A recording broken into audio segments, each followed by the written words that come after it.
Hi there. So on the subject of resets, as I'm healing on the mend, in fact, I feel almost 100% now. Thanks for your tips. I took vitamins, drank teas, did different things like that, herbal oils and such, all that hippie stuff. And whether it was time or treatment, either way, I'll take it. I feel better. So as I was on the mend, and I slept a lot yesterday, so I woke up extra early this morning, and I've never really done this before, but I woke up at like 4:30 in the morning and I started watching a movie. And I don't watch movies nearly as often as I used to. Well, I found this one that was interesting because it was on the subject of, I thought maybe reset civilizations. I didn't know anything about it. And so, warning, if you want to see it, there will be spoilers in this. And the name of the movie is We've Forgotten More Than We Ever Knew. And it's in 2016 is the year, late 2016. And then it says November 2017. So I don't know. I think it was a film festival movie. Anyway, I'll talk about it a little bit, but basically it got me thinking about reset civilizations, and there are a number of good movies about that.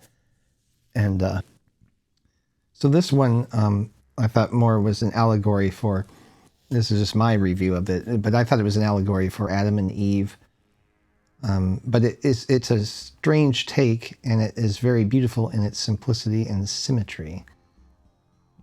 Because it begins, well, okay, I mean, definite spoiler alert, but it begins as it ended.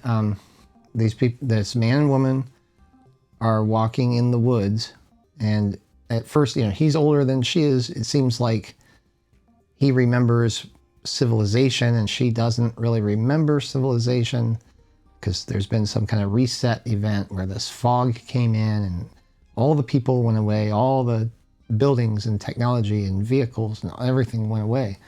And they're just in this like Pacific Northwest lush forest walking around, killing deer for food and just living off the land. And they just have been doing that seemingly for years and years, a decade, maybe more.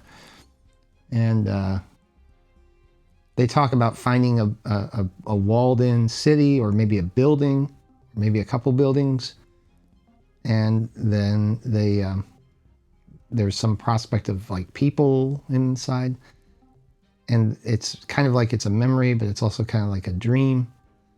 And you think that he actually knows more about civilization than she does, or remembers more, maybe a little bit, but after a while you realize that he doesn't remember much or know much. They don't even know what happened. They don't know what they remember exactly. It's really vague. And then they stumble upon these skyscrapers, and they're like twin skyscrapers, like twin towers, and there's nothing really connected to it.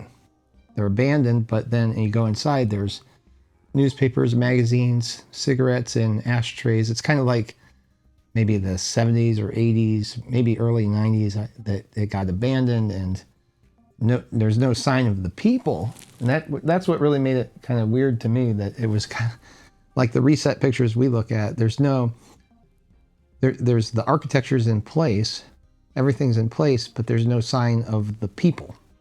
No bones, no bodies, there's nobody's there. They just kind of walk into it, and it's kind of like that. And so they start to kind of gather clues about what it is, and it looks like it was a hotel. And one interesting thing is he switches on the power, and it's like the twin towers, atmospheric electricity, because there's no source of electricity, but when he throws the electrical main, the power comes on. And the way it plays out, they find a guy in the ground, in the lowest part, the bottom of an empty swimming pool. And it made me think of like the serpent, on his belly on the ground. But the guy's kind of like a robot, he doesn't eat or drink. So it made me think like it's purgatory or hell or something like that too. Or that it's just a spirit being and not a human being. a manifestation of sorts. And that guy doesn't really try, but somehow just by being there, he beguiles the woman, a little bit, where she takes an interest in him, even though he's basically just a rag doll. And so then it ends in a flourish. I won't give away too much, I guess. And they leave the place and start wandering, and then immediately they start to forget about it, of course. And it seems like they're going to wander for 10, 20, 50, 100, couple hundred years, till it's such of a vague memory that the movie can all happen over again. And from the man from the pool, from his perspective, in the recordings that he had left behind, he mentioned like a woman coming, that she takes an interest in him, and he's going to dance with her, and and then he'll miss her. And so it's like it's repeating for him as well. And he doesn't struggle. He just lays there as if he were dead for the entire period of like whatever it is, 100 years or more, until they come back, and then it all repeats. And then he remains like a rag doll because he's resisting developing feelings for the woman, because he knows how it will end when he just wants to dance with her. And then when he dances with her, he doesn't want to stop. And that makes it a tense situation. And then that's what ends the whole thing. So, fascinating film. I thought it was really good. But it got me thinking about these resets. And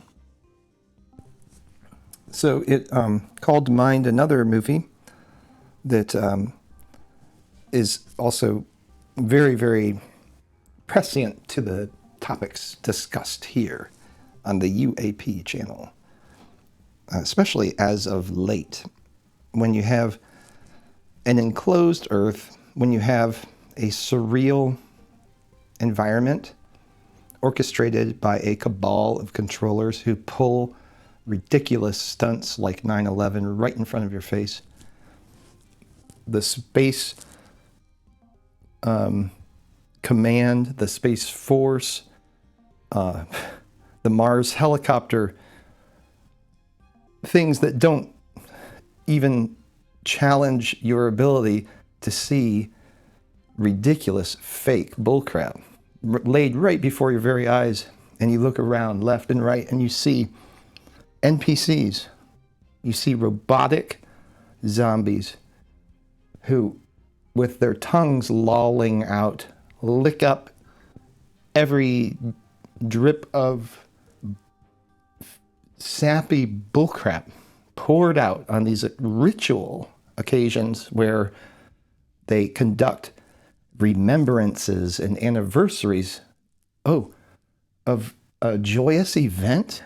No. Of a sacrificial ritual.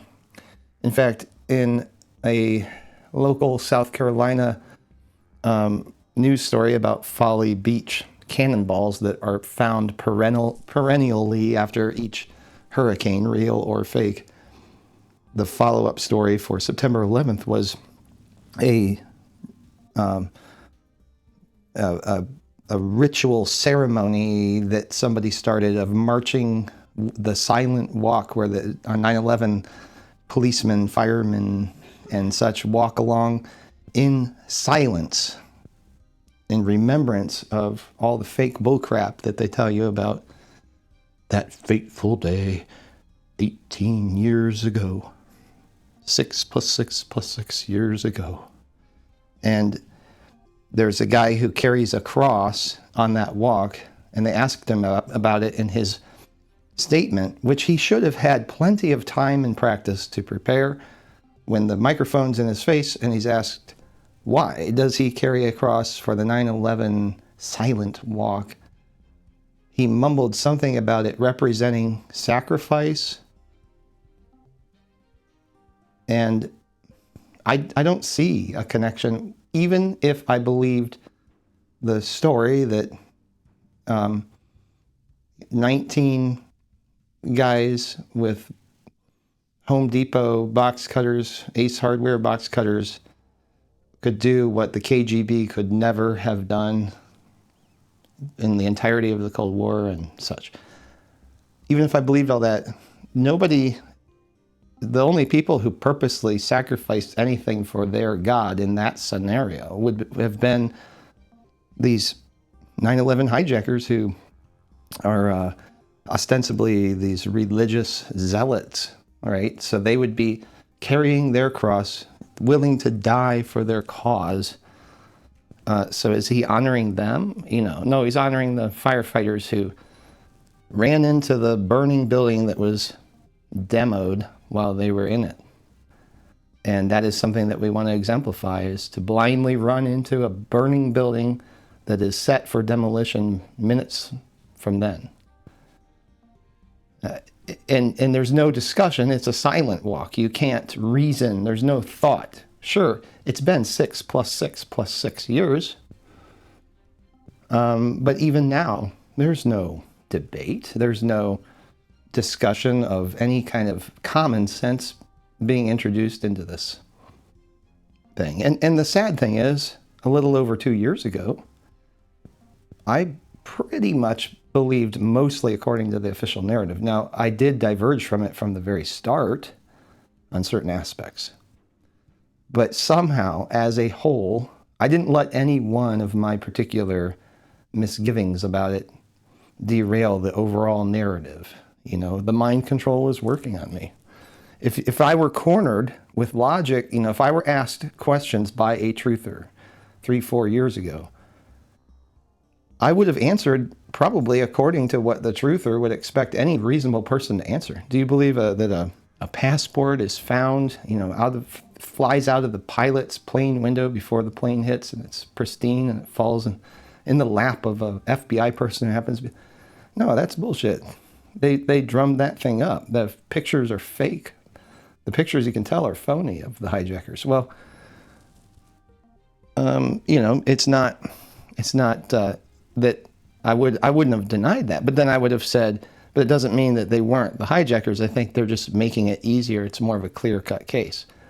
Or if somebody asked me, if you get into a fender bender in Manhattan that causes an injury or a death, especially if it would cause a fatality, there's automatically a multi-departmental investigation launched. Automatically.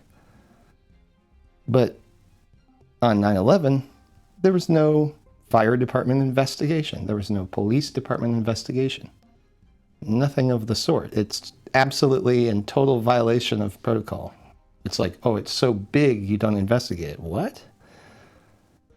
The FBI didn't investigate it. Nobody investigated it. Only the 9/11 Commission, after, being hounded by the persistent widow, the proverbial persistent widow of the Bible. Although, how the persistent widow in the Bible is treated. They are honored, finally, even by the most sourpuss, good-for-nothing king who doesn't want to deal with their petty bullcrap about their husband's legacy or death or whatever, that the king doesn't care. But they're persistent, and so he honors their requests. Well, the Bush administration and everybody else involved, and Democrats too, it's all the same, basically humored the persistent widow and then had a vendetta against her, and some of those persistent widows died in plane crashes like a year or two later. So that's the morality of the, Cheney gang, the Cheney gang. So there you have that. Anyway, I got off topic. But The Village, this movie, 2004, drama, mystery, thriller, and spoiler alerts. It's about you're watching it, definite spoiler alert. I'm totally going to spoil the crap out of this movie for you, so get ready. And I do think it's worth watching. So I usually don't say stop listening to my video, but it would be a good lesson to watch this. If you don't know anything about it, it's kind of fun to watch it. That's how it was when I watched it. I knew nothing about it, really. I thought it was kind of a horror movie because it's directed by M. Day Shyamalan, whatever. I don't know. I know how to pronounce his name. I just like to mess it up on purpose. But you think it's set in 1850, like basically how everything started. And you realize that by the end of the movie, you realize you're in the present day. And it's just like a social experiment type thing. And they didn't know what year it was. They didn't know the technologies that were out there, but the controllers came in and they wore masks and just manipulated them and did weird stuff, made up weird things. And it's kind of an allegory maybe to what we are living in. We don't know how much land is out there. There's a lot of stuff that we don't know.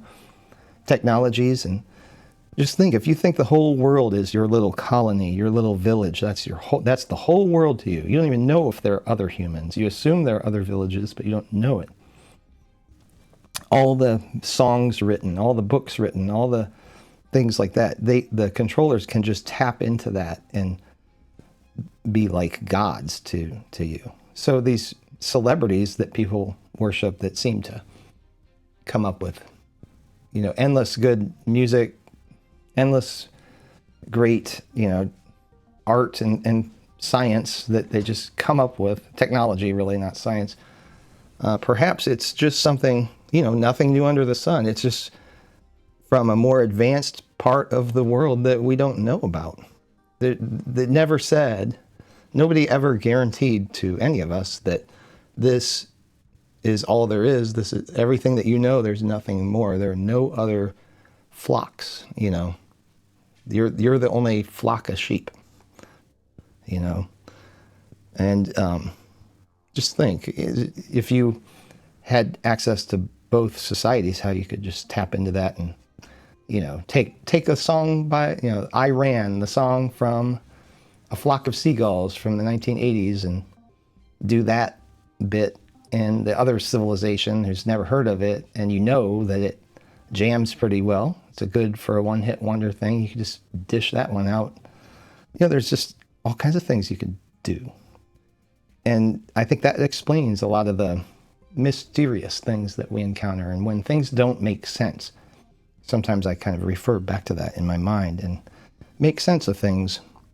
It's not an answer, but at least it's a form of conjecture that solves the equations all the way almost to the end, but not quite.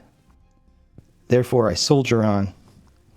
But hopefully you will continue with me as more join up in this exciting adventure, trying to figure all this stuff out and why it seems like our world has changed, our reality has changed in a way. Not necessarily bad, not necessarily sinister, but for better and worse. It's different. Definitely different. All right, this is UAP Channel. Have a good one.